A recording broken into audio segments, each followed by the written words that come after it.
Hey everyone, welcome back to On Purpose, the number one health podcast in the world. Thanks to each and every single one of you that come back every week to listen, learn, and grow. Now, one of my favorite things that I get to do on this podcast is introduce you to people that I think have amazing energy, amazing insight, and incredible ideas.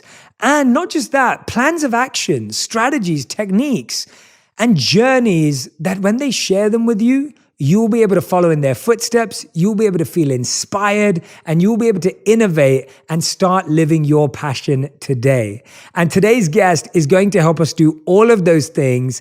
I've known today's guest for just around a year, but I have to tell you that in this year, I've been able to experience her energy through personally spending hours with her, like literally hours. I think when we first met, I spent all of 14 hours with her back and forth on a journey we went on. And then across messages, phone calls, and she's extremely personal, has phenomenal insights for your growth and journey. And today she's here to talk about her incredible book, Believe It. Our guest today is Kern Lima, founder of It Cosmetics. And today we're going to talk about how to go from being underestimated to being unstoppable. Now, for those of you who don't know, Jamie's the co-founder of It Cosmetics, a company that she started with her husband in their living room that has become the largest cosmetic companies in the United States. Listen to this, worth over $1.2 billion. As the first female CEO under L'Oreal, she's an outspoken proponent of female leadership and professional empowerment. And if you don't already know her incredible story, you're in for a treat. Jamie, welcome to On Purpose. Jay, thank you so much. I am so excited to be here. It's such an honor, and I can't wait. Thank you. This is so fun because I feel like I remember the journey when we started talking about your book and we started talking about what you'd accomplished and the incredible journey you've been on. Now, first of all, I think it's important to say, and I really mean this, even though you're a friend and you know, we live in a world where we're surrounded by people doing amazing things. It is important to say that what you've done is truly historic. Like, it is historical. We shouldn't underestimate it. We shouldn't just pass it off. We live in a world today where you hear numbers all the time and everyone's like, oh yeah, this company did this and this. What you've done is historic. And I just want to take a moment to recognize that as your friend, as an interviewer today, and for our audience, because you're about everyone who's listening right now. And when you go out and get the book, you'll read about it. You're hearing about a journey of someone who was the underdog, someone who didn't have all the possibilities and access in the beginning, but someone today who's having such a big impact on people's lives. So, Jamie, today we're going to go through the journey in a different order. I want to start with what I saw the other day because I really want to, give testament to the book. I saw a video on your Instagram the other day where you were unboxing the book with your husband and your daughter. And it was a super emotional moment. Now, you've achieved a lot of things in life. Tell us why the book was so deep and personal and meaningful after everything you've been through. You know, Jay, I watched my daughter open the book, and the thing that I felt, and my husband started crying, and he never cries, and he was crying. I think this is what it comes down to is, when you Google my story, you see, oh, Denny's waitress becomes billion-dollar entrepreneur, and it seems like such a fairy tale.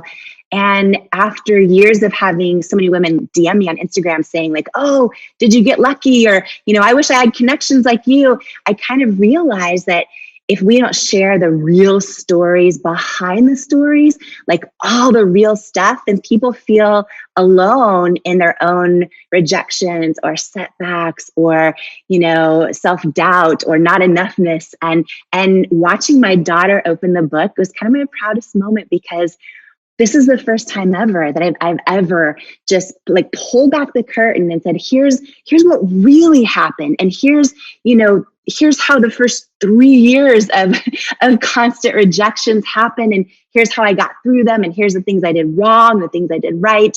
And, at the end of the day, it's really a story. This book, Believe It, is really a story about a girl who went from not believing in herself to believing in herself and not trusting herself to then learning like how to get still and hear my own intuition and make the decision to trust it. and how to kind of go from doubting I'm enough to knowing I'm enough. And I think that why I got super emotional watching my daughter open it is because I realized, this isn't just my story. It's a story of so many people out there right now on their own journey of like learning how to believe in themselves and trust themselves and know they're enough. And so for me, it's the most meaningful work I've ever done in my life, because it's not about me, and it's just, I don't know, I'm honored. I think every one of us, and you are testament to this. Oh my goodness, every one of us has a story to share that if we're, courageous enough to share, it can really inspire everyone else on their own journey of like stepping into the person they're born to be. So yeah, it was a really emotional moment, and just proud for my daughter to see that. I want her to grow up and not doubt herself the way I did for many, many years, and to, learn to believe in herself too. And I'm just honored to have learned a ton of lessons that I can hopefully share with her and so many other people. Yeah, I'm glad you're doing that. What I love about this conversation already is everything you're saying is exactly what 99% of our listeners, our community, me a few years ago before I got started, like this is the emotion, that feeling we all had. We doubted ourselves. We were negative about ourselves. We thought that someone else got lucky. We thought someone else just had it handed to them. And so we judged them, or we had a different perception. But tell me about a time, or the times, when you felt you underestimated yourself. Because I think we've all been underestimated by people. And you put up a quote the other day on Twitter that I loved. You said, "You might be tempted to underestimate me, but let me save you some time. Don't." And I love that. I was laughing when I read that, but I know you, and I've spent time with you. And you speak about in the book times where you underestimated and doubted yourself. Tell us about what that really feels like, because I think people forget when they see you today, they'll be like, "Oh, she's probably been confident her whole life." And I know, as your friend and someone that you've been vulnerable with, that's not true. And so I'd love for you to share a bit about that. Yeah, so many stories, Jay. And this is something I think too, for anyone listening right now who's struggling with self-doubt and who like knows they're made for more, but still doubts themselves anyway. I think it's a lifelong journey for all of us, right? It's something that even to this day, there'll still be days where, maybe a friend I was counting on like didn't show up for me the way I thought they would. And I start, and it hurts my feelings. And then B, I go right back there. I'm like, okay, let me get over that. But there's so many moments, and I think us learning how to handle those moments and is key to everything. Because I think self-doubt like kills more dreams than almost anything else. One big moment that stands out to me, and there's so many that I share in the book, because I really want to share how I navigated things the right way and how I did it the wrong way and everything I've learned. But I remember a few years. Well, actually, let me tell you a different one. So I knew ever since I was a little girl, and sitting in my living room, I would watch Oprah every single day. And I always thought, one day I'm going to grow up and I'm going to interview other people. Like, I want to share their stories with the world. I knew I was going to do that my whole life. I just knew. And I was finally working in my dream job in my 20s and 30s as a news anchor, telling other people's stories. And I thought and I went through this big season of setback where I got a hereditary skin condition called rosacea, and there's no cure for it. And I would be live anchoring the news, and I would hear in my earpiece from the producer, "There's something on your face. There's something on your face. Can you wipe it off? Can you wipe it off?" And they were having my back. Like they were great, but I knew there wasn't anything I could wipe off. I knew it was this bright red, because my skin would get bright red, all bumpy and like sandpaper texture. I knew I couldn't wipe it off. I knew it was the makeup breaking up under the hot lights. And so I went through this season of just trying to find every product out there that, and nothing would work for me. And I thought that I was in this season of setback in my life. And what I'd later learn is our setbacks are often our setups for something that we're supposed to do next on our own calling and our own purpose in life. But at the time, I was in this season of self-doubt, where my inner critic was really getting loud and taking over. And there'd be so many times I would be, live on television, and I'd be thinking thoughts like, "Our viewers changing the channel. am I going to get fired? And I went through this big season of self-doubt. And then I had this, moment one day, this really strong gut feeling where I was like, wait a minute, if I can create a product that actually solves my own problems, I bet you there's so many other people out there that, like me, their whole life, they've seen these beauty commercials on TV or in magazines that show perfect skin. They've never seen anyone that looks like them. And I always aspired to look like those ads. They always kind of made me feel like I wasn't enough deep down inside. But I realized, wait, I've never seen anyone that has a skin challenge. If I can create a product that works for me, I bet it's going to help so many other people. And then I had this wild, crazy, God-sized dream. I was like, what if I just redefine beauty and the whole beauty industry? What if I'm sitting there, right, as a broke news anchor, because you don't get paid much at all in journalism. I'm sitting there, I'm like, if I launch a product that works, what if I put real women, every age and shape and size and gender identity, everything? What if I, and I call them beautiful and authentically mean it? And that's who I use as models. And I had this whole big dream. Meanwhile, I'm sitting there knowing nothing about the beauty industry, having no connections, but just had this gut feeling. And when I look back on my journey now, and that was 10 years ago, when I look back at my journey over everything that's happened, I have done so many things wrong. But I think one of the biggest defining moments, and I share all the mistakes in the book too, but one of the biggest defining moments of one of the things I did right was when I would get a strong gut feeling, like I decided to trust myself, and it changed everything. Doesn't mean it was easy. Yeah, It was a hard journey after that. But it was a moment too, Jay, where because I really thought I was in my dream job, but I also had this big moment come over me where I realized, like, oh, the victory isn't in just not quitting, right? We're always told, like, don't quit, don't give up. I feel like the victory is in us knowing when to let go of a dream, right? And I think that's as important as knowing when to go after one. And it was this moment where even though I thought I was where I was supposed to be, I all of a sudden felt like I wasn't. And I was supposed to take this next leap, and I decided to trust it. And become an entrepreneur. And that was crazy. I love that story. Thank you for sharing that, because I think when you think about that, like being on broadcast television, talking to so many people, and then to have someone whisper in your ear, there's something in your face. I mean, like that is, that's scary. Like that's really scary.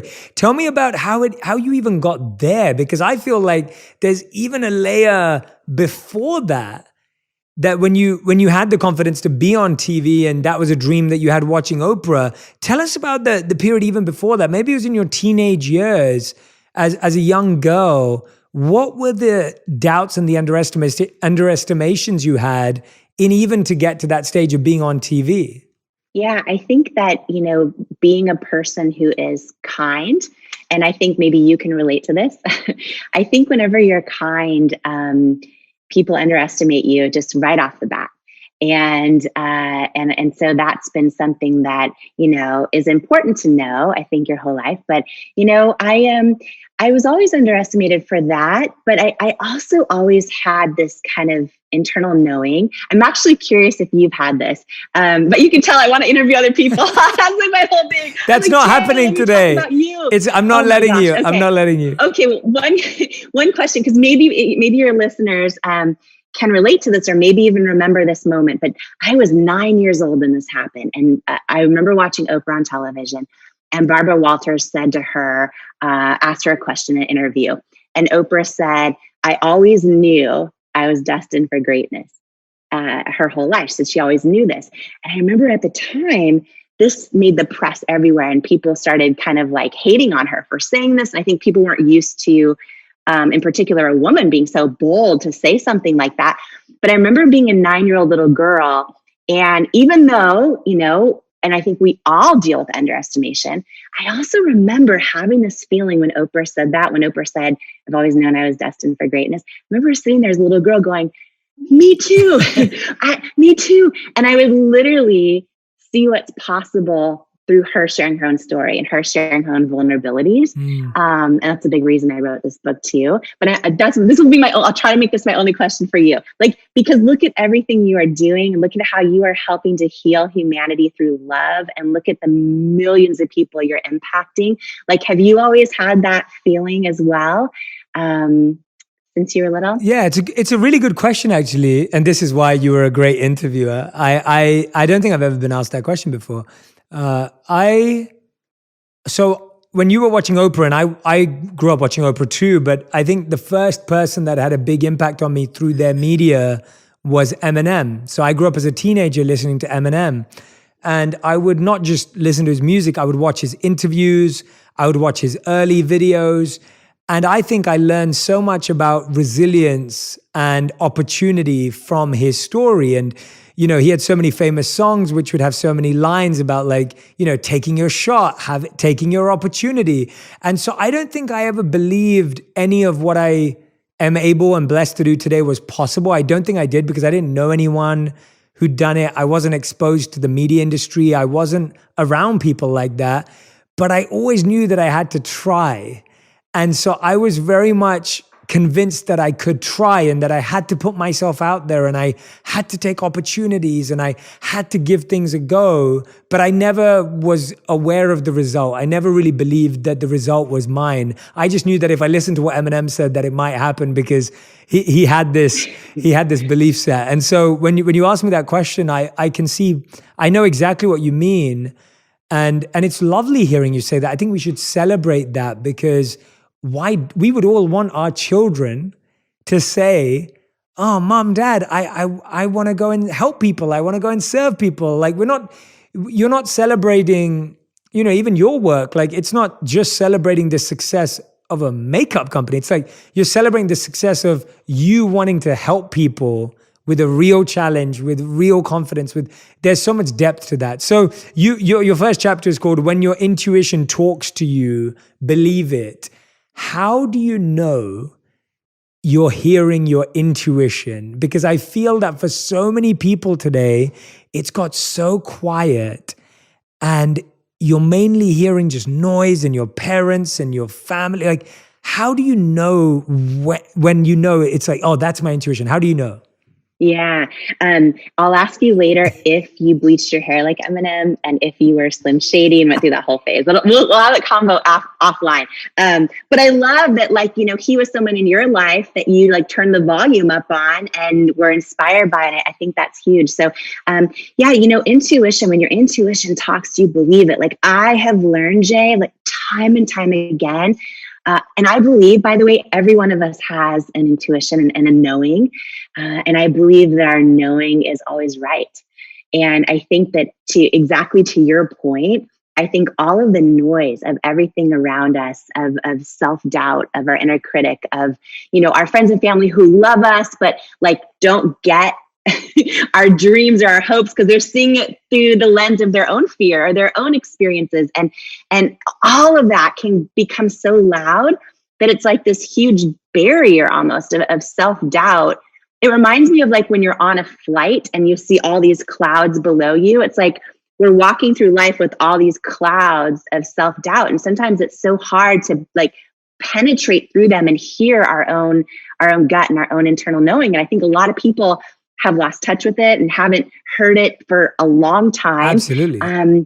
Yeah, but I think it's a lifelong journey, and I think it takes a lot of practice. And I also think it takes a lot of grace that we give ourselves, right? Because a lot of times we'll think, oh, I trusted my gut, but it was wrong.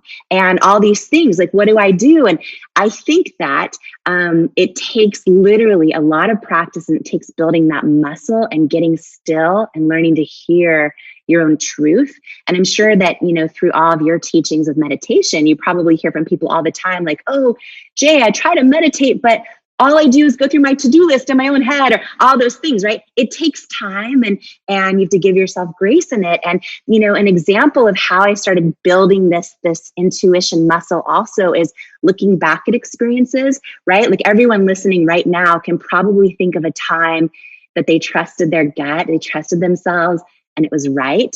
Or they can probably think of a time when, oh, I had this gut feeling that this person I was dating was super sketchy, but like I didn't listen to that gut feeling, and I was like, I should have. Right? We all kind of can look back and build this muscle. And you know, a big powerful story that happened to me that I think is a universal story, because so many of us go through different variations of someone else telling us we're not enough, or someone else telling us we're not the right fit, or someone else telling us we're not qualified, right? And sometimes it's ourselves telling ourselves that too. But there was a moment where, after I decided to take this big leap as an entrepreneur and quit my job and I wrote the business plan on my honeymoon flight to South Africa with my husband, got back and went all in. And I just thought, Jay, I thought, if I can just create a product and it's amazing and it works, like it's just going to sell.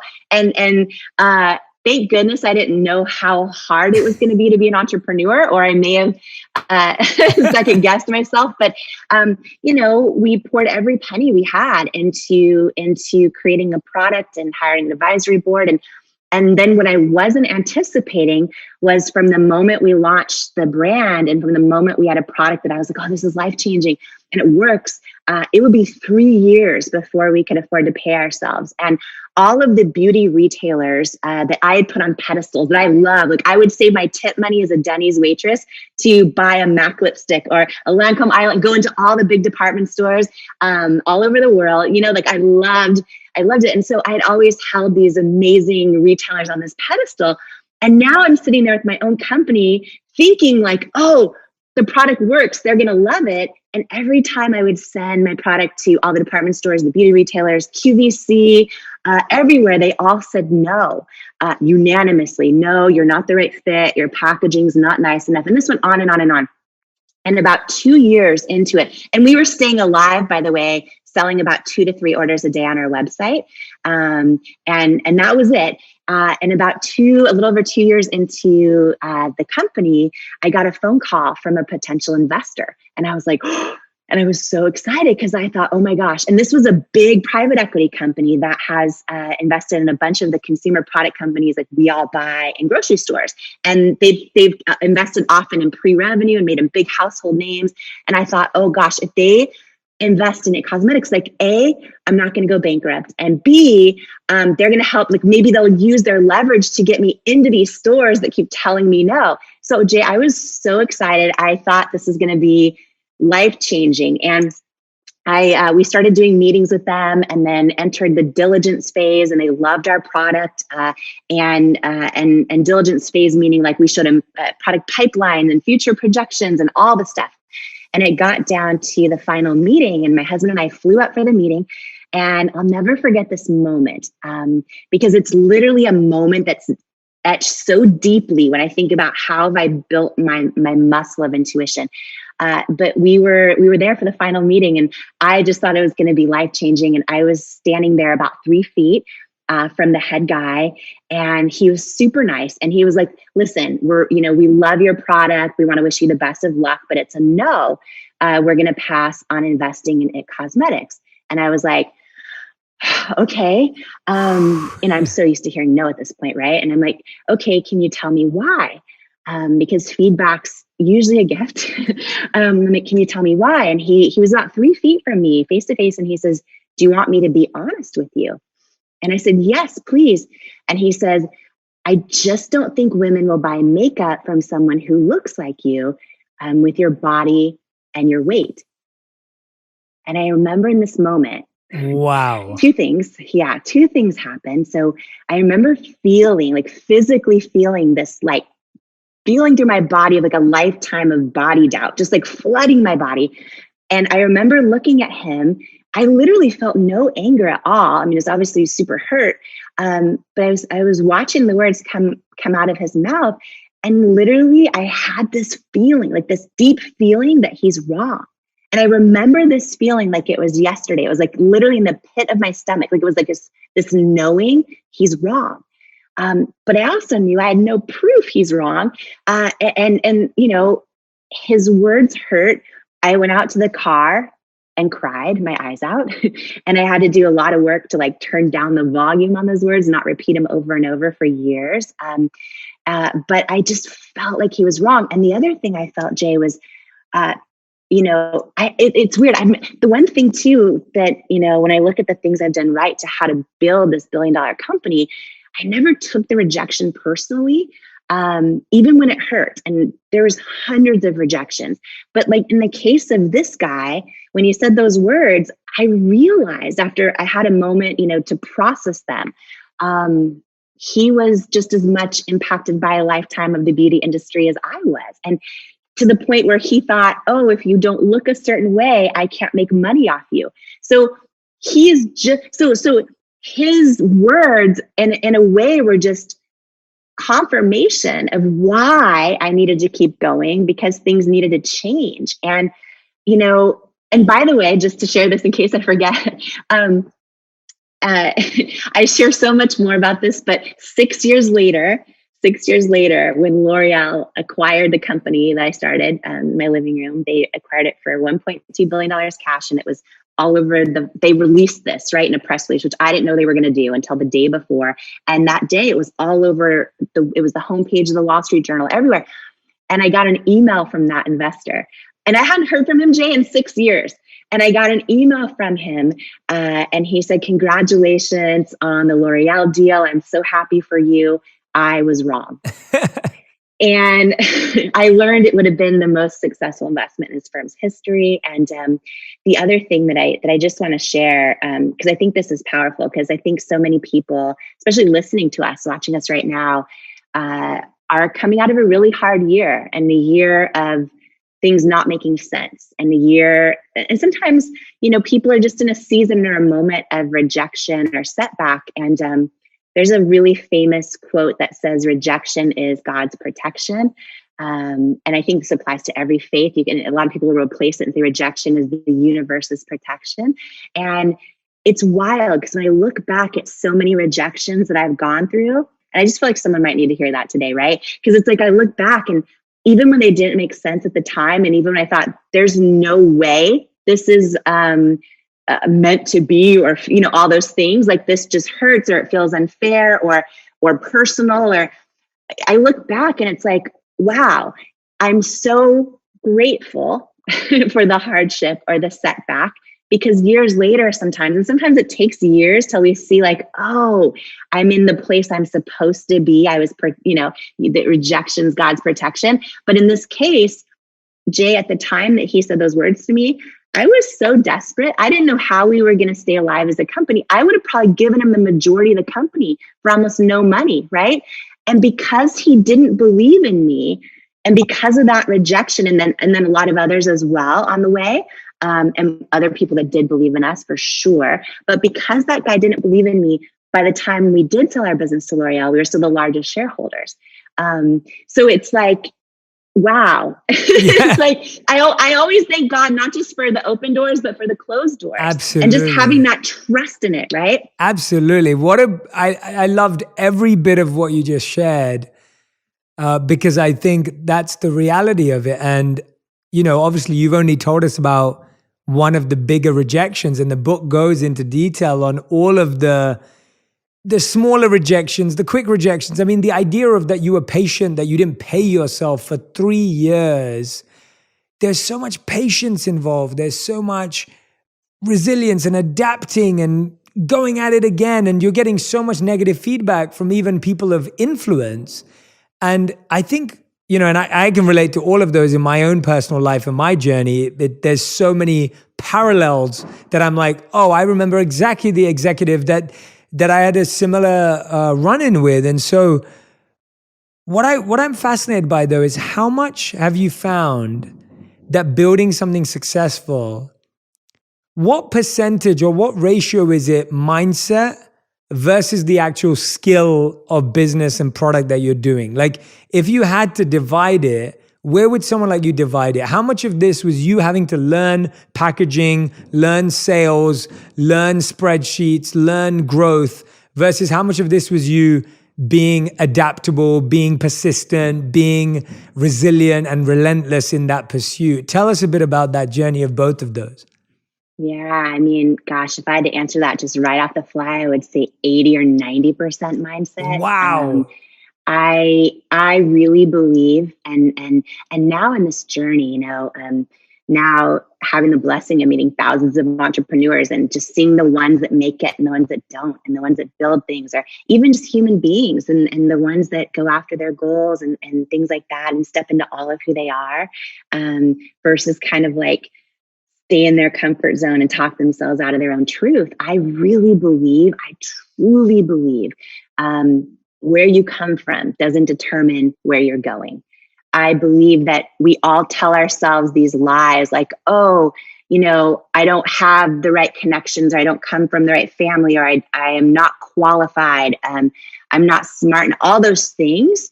I don't believe that. I think that people that change the world, right, are actually famous Steve Jobs commercial. And it's Jack, oh my gosh, Jack Kiersack, I'm trying to remember his last name, that said these words, but it's like the people that are, in his words, the people that are crazy enough to believe they can change the world are the ones who do.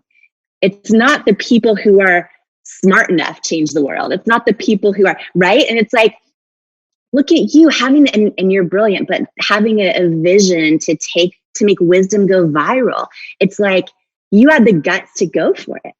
You know what I mean? You had the guts to believe you can. And it's like, there's so many stories I share in this book where, oh my gosh, I was not by any stretch of the imagination the most qualified person in the room. And I was not the most experienced in all those things.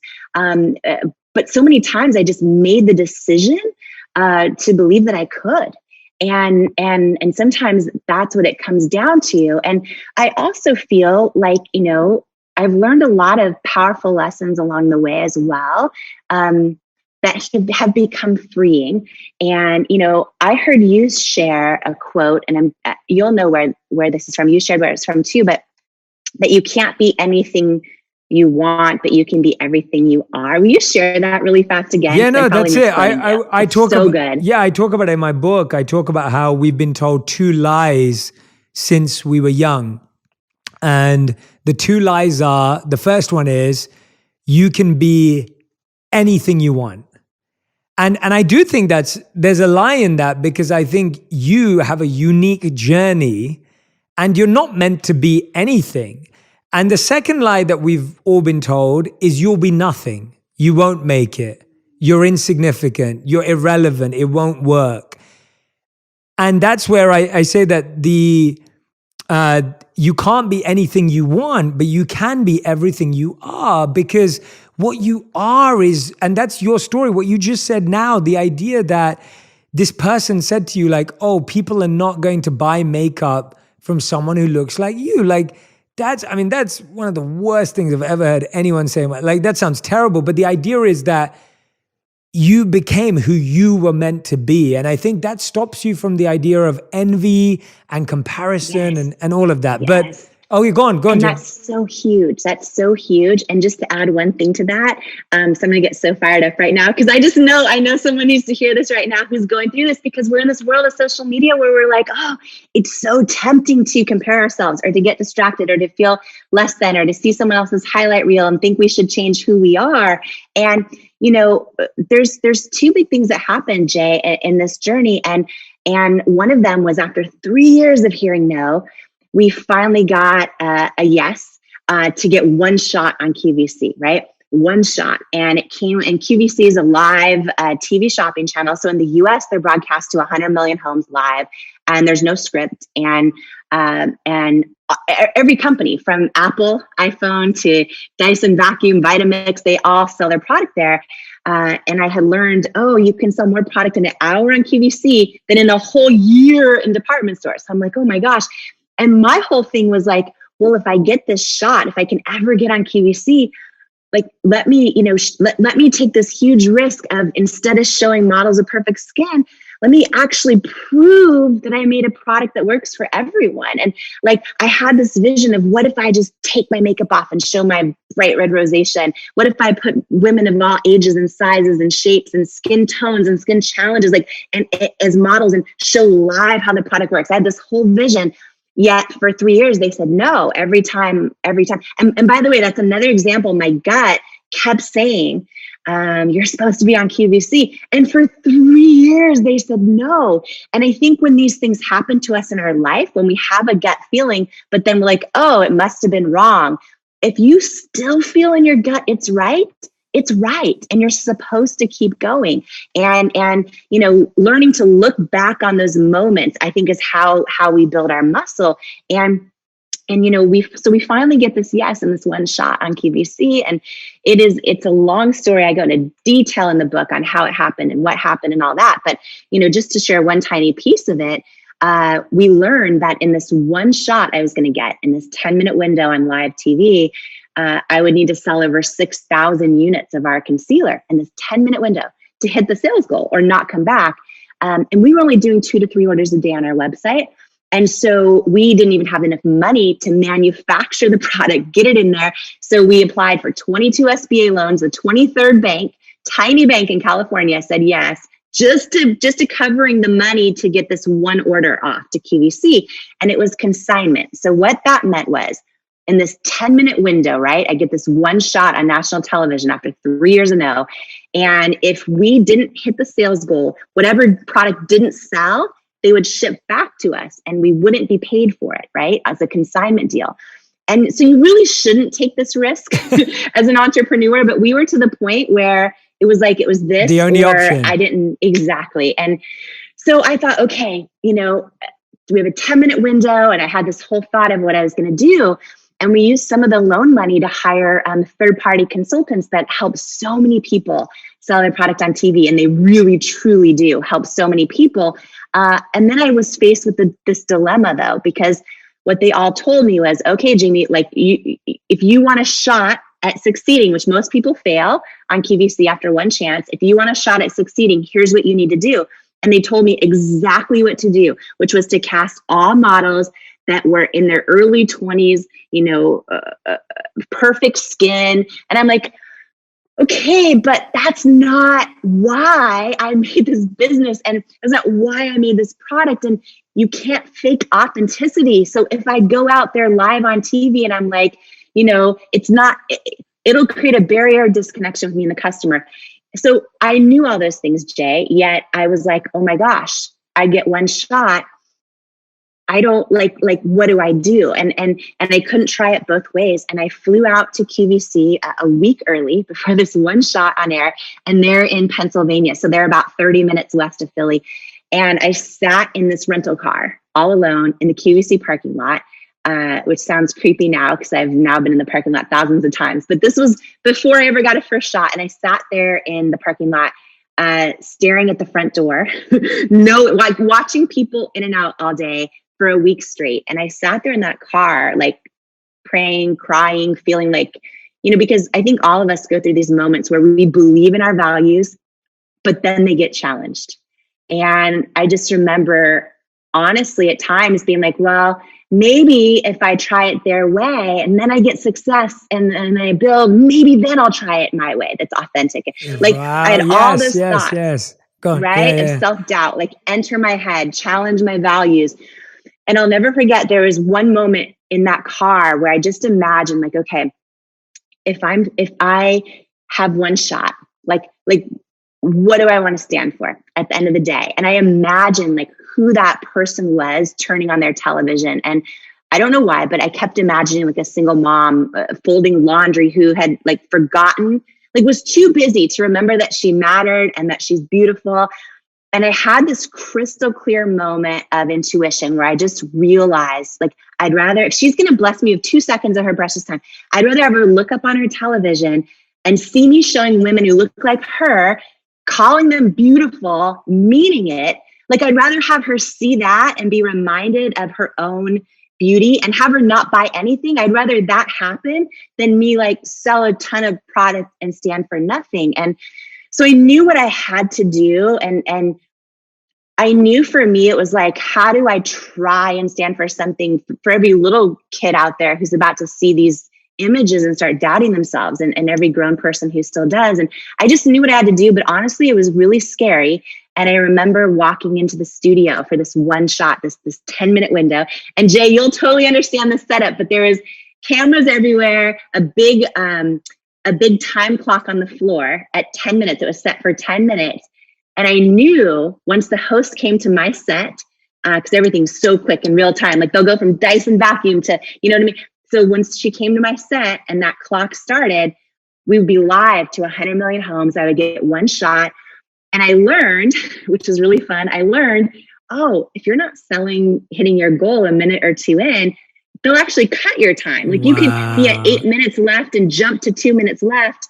And oh, it's not going well. And if you try to sell, nothing sells. So I was freaking out. And, you talk a lot about this and about vision and about mission, about purpose. And those words of wisdom that are so powerful that you share are what helps save me. Those ideas are what help save me in this moment. And what I mean by that is in this 10-minute, segment as we were about to go live, and I see the clock and it's 9:59, 9:58, and I'm live.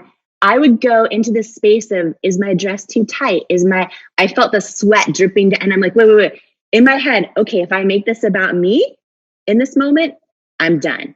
I had to, in that moment with so much pressure, remember, why am I doing this? And oh, it's way bigger than me. It's literally not about me. And I remember the moment my barefaced bright red rosacea came up on national television, and I was literally shaking like a leaf and from the pressure of just the moment. And I remember going over to all the models, all the real women, all ages and skin tones and sizes and skin challenges like I have. And I'll never forget, there's about a minute left, and the host, and I didn't know how it was going. I was freaking out. I knew that they hadn't cut my time yet. And there was a minute left, and the host says, the tan shade's almost sold out. The deep shade is down to, and I'm like, and shade started selling out. And I just literally, and then I remember the 10-minute mark hit, and the big sold out sign came up across the screen. And I started crying on national TV, and my husband comes running through the double doors of the studio, and I'm like, real women have spoken. And he's like, we're not going bankrupt.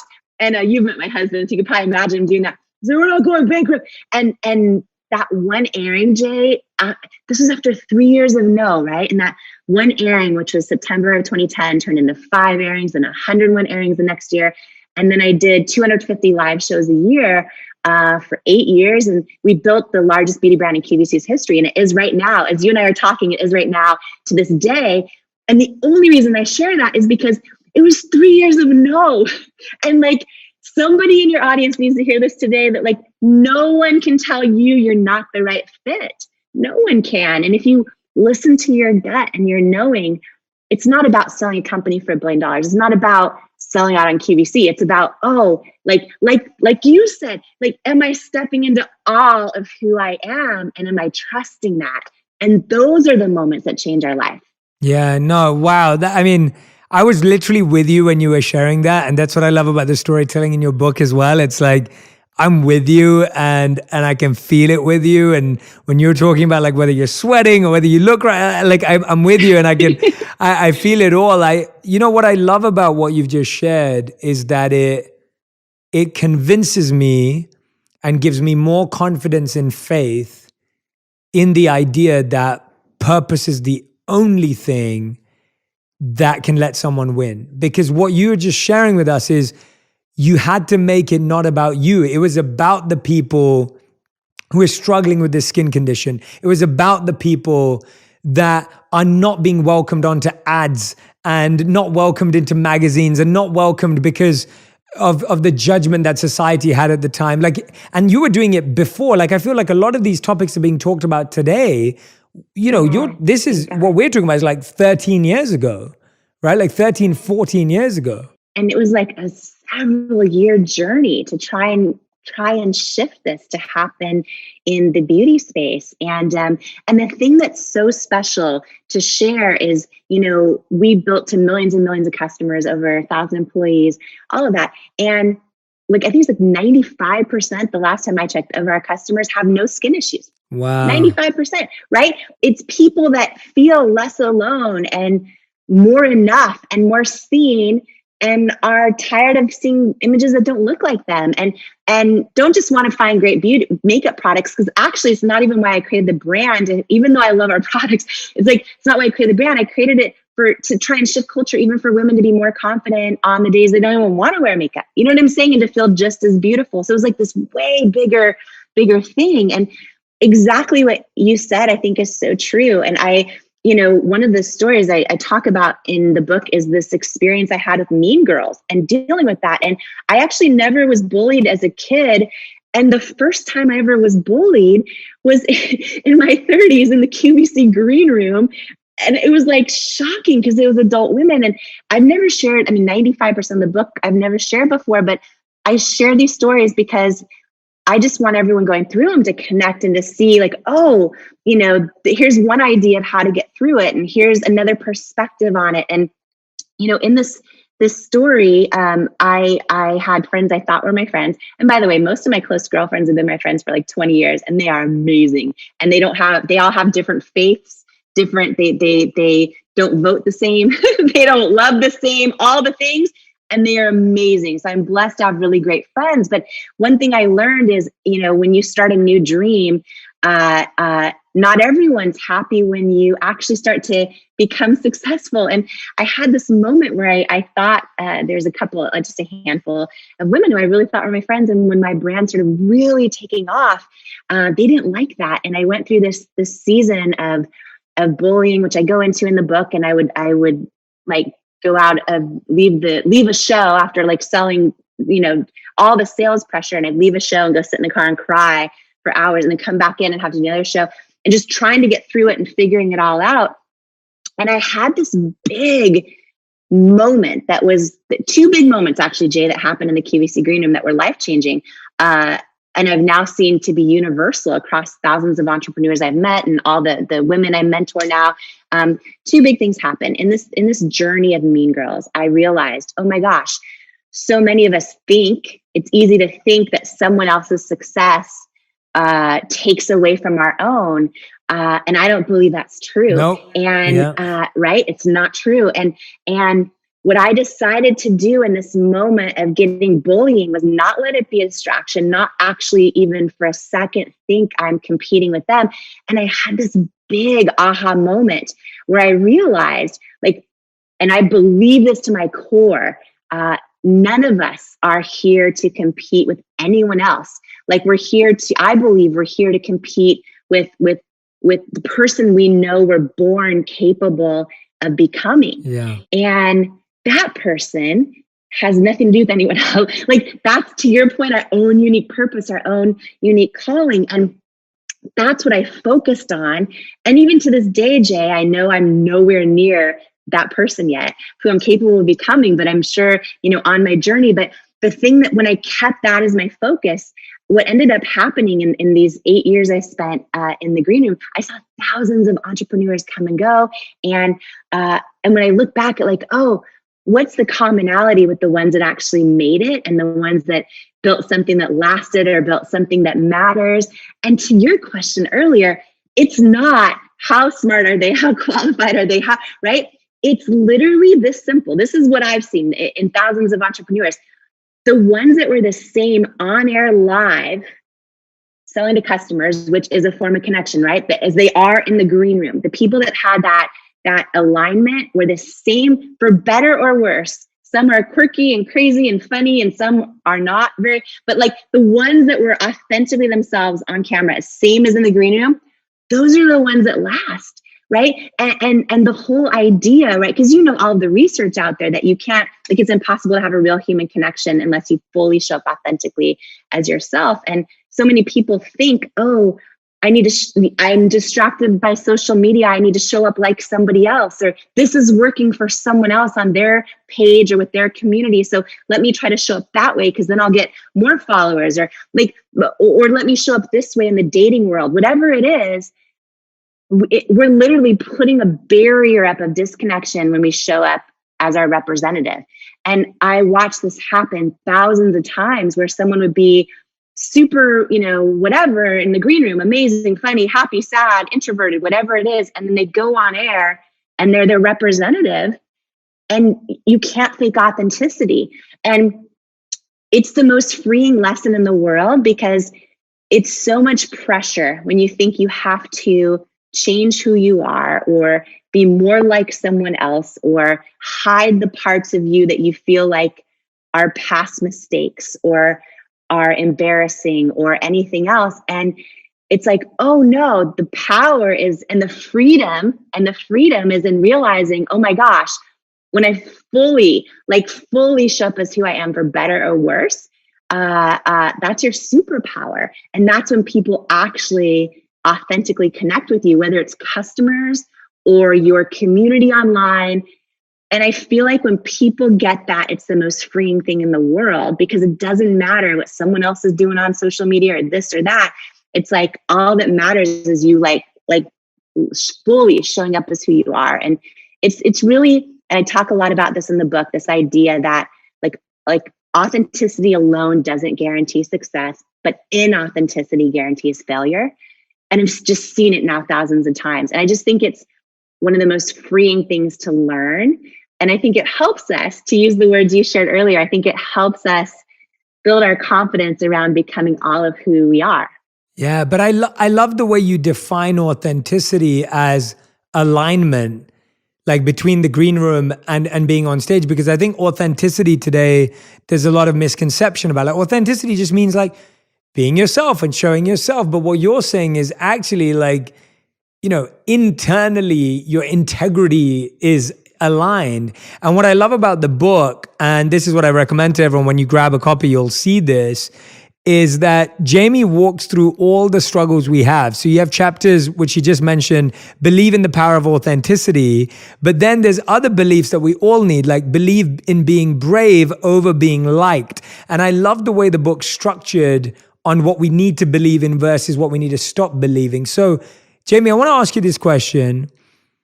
And I think it's going to really help everyone who's listening and watching today, because when I'm speaking to you, I can feel your just belief in humanity and belief in people, just like it just, bounces off you, like it's coming through you. Like you really believe, not just in what you're saying, but you really believe in everyone who's listening. But they're beating themselves up right now. There's someone who's listening to this and they've just spent the whole day beating themselves up. They've spent the whole week beating themselves up.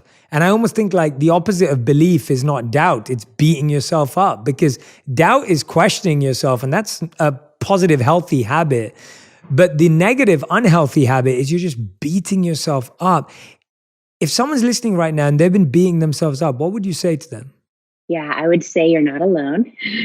I would say and I love that you're asking this question. It's so important, because I think when we do beat ourselves up, it's so easy to think that we're alone in that other people don't do that. It's just us, and we're wrong, and we're bad, and we're damaged, and all those things, right? And I think the first and most important thing is that I think this is a universal thing that every person, and I just think even the way our brains are wired, that we're tempted to do that. And I think that, the words we say about ourselves to ourselves, right, are the most important and powerful words. So one of the things I really go into in my book, and I talk about this a lot, is this idea of almost an imaginary volume dial.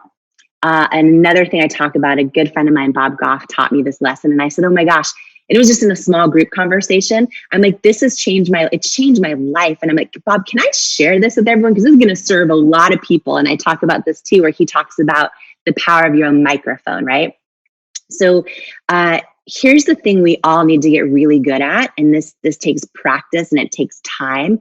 And it takes intentionality in terms of just being aware of it. But I imagine like a volume dial, right? And we need to get really good at knowing when to turn the volume down on stuff and when to turn the volume up on stuff, right? And for example, with the guy that said to me, no one will buy makeup from someone who looks like you. Or I could go into literally thousands of stories, Jay, about some of the rejections and some of the things that people said to me along the journey. And, even to this day, I mean, every one of us hops on social media, and it's so easy to see a great, beautiful, positive message. And it's just as easy to find someone saying something hurtful, right? So this is something that's a universal experience. And whether it's someone saying this on social media or it's us saying it to ourselves, we have to get really good at, and the way I do this, I literally imagine this imaginary volume dial where and still to this day, I still have thoughts of self-doubt that pop up about the most random things. And I'm now able to catch them. I literally imagine myself turning the volume down on them, and I instantly replace it with something positive that somebody said that I believe, I know it's true, but we're not built to remind ourselves of all the positive things about ourselves, right? We have to do it intentionally. And I share a story in the book of, first, I want to say too, about the microphone thing. A lot of us have friends and family around us that mean well and that we want to keep in our life because they've been in our life forever and all the things. But when we share our hopes or our dreams with them, or when we share our struggles with them, they say things often with a great intention that just aren't for us, that just lower our vibration, right? And one of the things I talk about that my friend Bob Goff shared, and I talk about this a lot in the book, is learning who to hand your own microphone to in life to speak into, and when you need to take that microphone back. And a lot of people struggle because maybe they watch a show and they have big, vision for the kind of life or the kind of health or the kind of love that they want in their life. But then they're sharing that and those thoughts and those ideas with people in their circle or in their family or in their home. And then instantly they feel their vibration get lower. Instantly they go back to that place of self-doubt. And so one big thing, and I talk about this a lot in Believe It, is, holding your own microphone. I imagine, for anyone listening and not watching this, imagine a news reporter who's holding a microphone and they hand it over to somebody to speak into, right? And give their story. And then they're able to take their microphone back. If you watch really seasoned TV news journalists, they never let go of their microphone because they know if you give it to someone who's giving you a firsthand account of something or other, that person will take that microphone and you have a hard time getting it back on live TV. That's such a good analogy. That's such a good analogy. But imagine in real life, every second, Jay, we're giving our microphone to someone else when we're letting them speak into our life, right? And sometimes it's like a friend at the gym, and sometimes it's, a family member. But we have to get really good at going, when I'm struggling and when I, need someone to talk to and I talk to this person, is this filling my soul? Is it helping me? If it's not, you have to take your microphone back from that person. You can still keep them in your life, but maybe you talk to them about like what happened on The Bachelor last night or whatever, but you don't talk to them about your struggles. And similarly, so many people I know watch your show and are inspired for their own purpose and their own sense of health and their own sense of peace. And, if you share these ideas, maybe with a partner, maybe it's your spouse or your boyfriend or girlfriend or significant other, whatever, they may not be on that same path of enlightenment and personal growth. And you might be so frustrated that you keep sharing it with them. And then you're just like, and so listen, and then all you're doing is literally stealing your own joy and lowering your own vibration when you keep trying to do that. And so I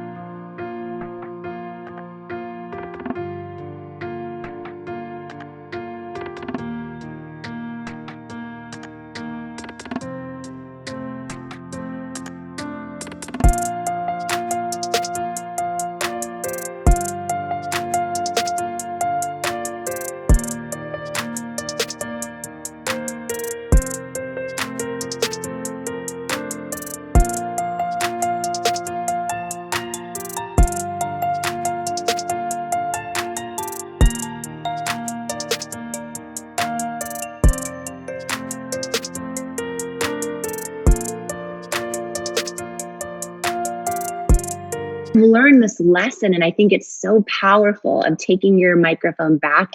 And similarly, why you and I talked, I think, for 14 hours the first trip we were on, and Roddy and all the amazing people on that trip, is like, oh, you can feel when you're speaking into each other's microphone and your vibrations going higher.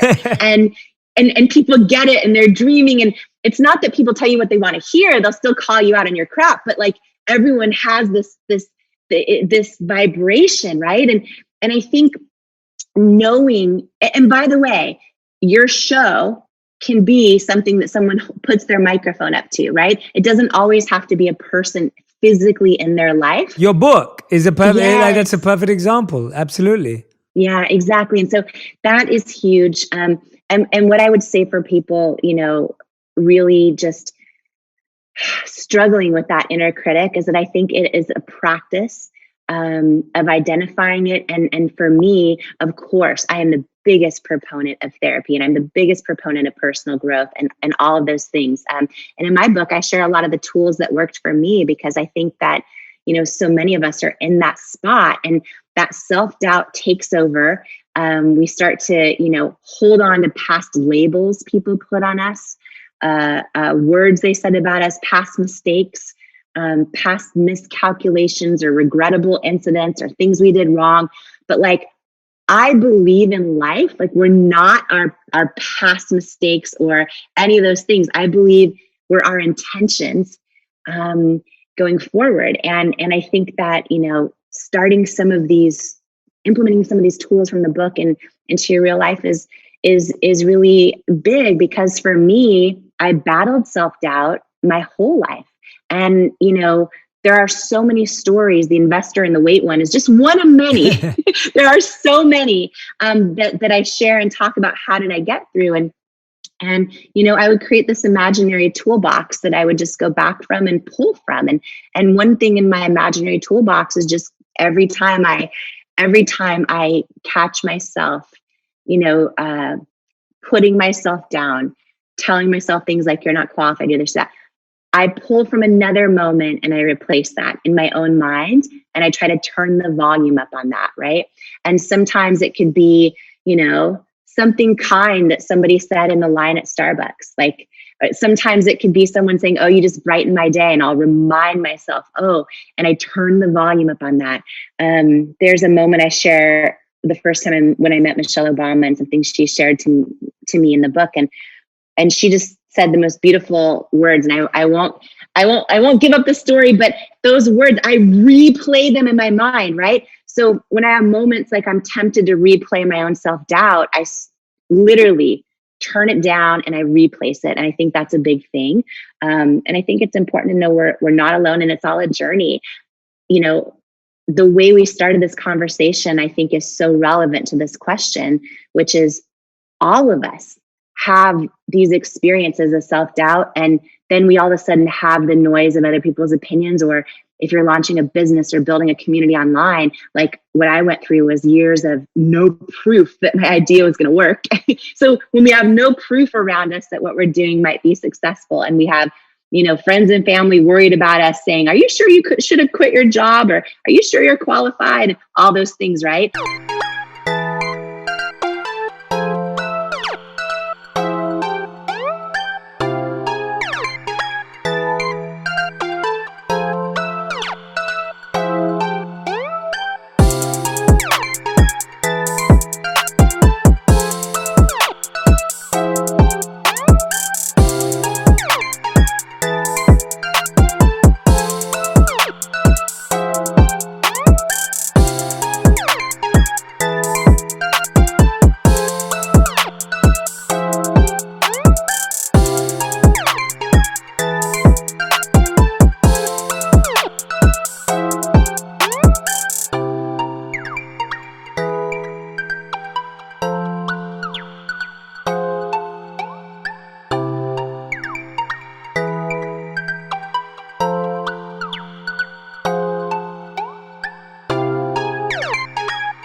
And then we have rejection, then we have our own self-doubt. It can be so loud that we literally end up like staying in our comfort zone, talking ourselves out of our own truth, right? Staying in our comfort zones, never starting the dream, never, writing the book, never creating the blog or the podcast, or right? All those things. We stay in our comfort zone, which makes a lot of other people more comfy too, but then it chips away at our own soul. And I think it robs us from becoming the person we're born to be. So it's a journey, I think, of intentionality, and we're all in this together, right? And what a beautiful thing that anybody going through this right now is able to hear your show and is able to hear you and me and connect with us. And because, we're all the same. I believe we're all connected. Absolutely. And I believe we all have the same hopes and doubts and fears and dreams and all that. I love that. Everyone, that is Jamie Kern Lima. Believe It is the name of the book, How to Go from Underestimated to Unstoppable. I want everyone to go and grab a copy of the book. You heard like a smidge of the stories. There are incredible stories, tools, techniques, everything inside this book that's going to actually help you break through the biggest issue in your life, which is belief, self-belief. That's the biggest block. There is no bigger block. And all of it is laid out in this wonderful book that Jamie's put together. And Jamie, I'm going to end with you with what we do with every guest is our final 5. So these answers have to be given in 1 word or 1 sentence maximum, as they're our final 5. And so, Jamie, are you ready for your final 5? Let's go, Jay. Okay, awesome. So the first question I have is, what is the best advice you've ever received? God can dream a bigger dream for you than you can for yourself. I love that. That's an awesome piece of advice. I fully agree. Okay, second question. What's the worst advice you've ever received? You need to change this about yourself to fit in, and then you'll do great. Brilliant. Great answer. Okay, third question. What's something that you know to be true, but people may disagree with you on? Something that you're confident about, but people may not quite get it.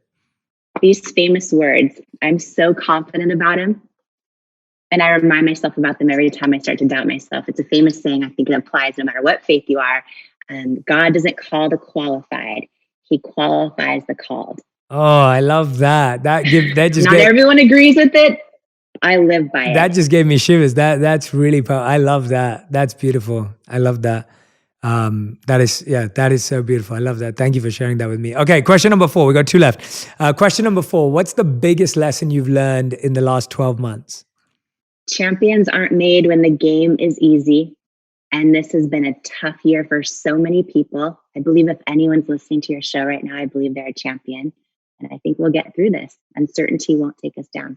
I love that. Thank you for saying that. And 5th and final question. If you could create one law that everyone in the world had to follow, what would it be? Be love.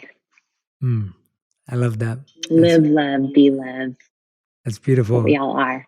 Everyone, Believe It is the name of the book, How to Go from Underestimated to Unstoppable. Jamie Kern Lima. Jamie, it has been just amazing talking to you. I've felt every ounce of energy through the screen. I know that right now you've been busy with press and interviews. You've got so many amazing people supporting your book. I mean, Jamie's got everyone from like Oprah and Robin Roberts and just incredible people that absolutely adore you and what you do. And I want to thank you for taking this time to be on Purpose, to stay up after everything busy day to do this interview with that much energy and that much conviction. I mean, I'm just totally grateful to call you a friend, and I'm grateful for how you show up every single day. And I'm grateful for just how you showed up today, despite the amount of things you have going on. So thank you so much, Jamie. And I can't wait for this book to be in people's hands. I'm so excited. Jay, I'm excited, and thank you to you. And it is always the greatest joy when you meet someone in real life who's literally fully exactly as they are when you see them, online, and that was you. And wow, what a gift. And so super grateful for your friendship too. And I hope our conversation blessed people, because again, we're all in this together, and And so thank you so much. Thank you for having me. Absolutely. Everyone, please go and follow Jamie on Instagram. Tag us both with the biggest lessons and takeaways from this session. When you're reading her book, go and post that on Instagram as well. Tag her and tag me to let us know that you found out about the book here so that we can see all the love and all the learnings that you're gaining. Go and find her across social media, Facebook, Instagram, all the other platforms. And go and follow and go and learn about how you too can start to believe in yourself, believe into your dreams.